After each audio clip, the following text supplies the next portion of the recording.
Buron hampir 2 tahun.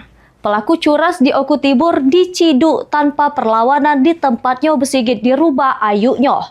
Jeru aksinya, pelaku menyamar jadi anggota polisi yang lagi razia narkoba. Kemudian nyentak motor sabo HP korban.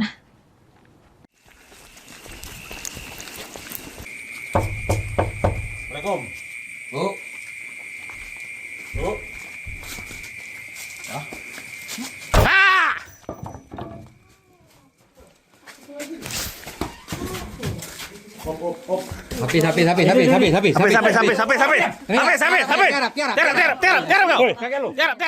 Operasi penggerbekan terhadap DPO pelaku curas dilakukan pada dalu hari di rumah Ayu pelaku kawasan Desa Banu Ayu, Kecamatan Buai Pemuka, Peliung, Oku Tibur.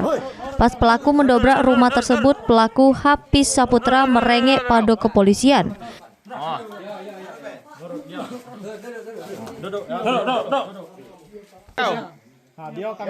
Jeru aksinya, pelaku bersama kawannya menyamar jadi anggota polisi yang melakukan razia narkoba di jalan lintas Sumatera Oku Tibur. Korban yang berboncengan sama kawannya disetopko pelaku pas nak ke Batu Rajo. Mana bajunya?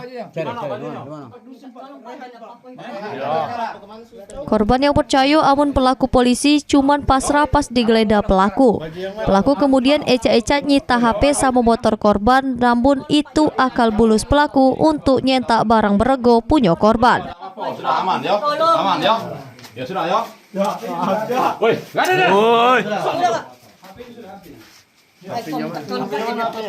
Pelaku dengan modus operandi yaitu dengan berpura-pura sebagai polisi, menyamar sebagai polisi, menghentikan korban tepatnya di pintu masuk PT MHP.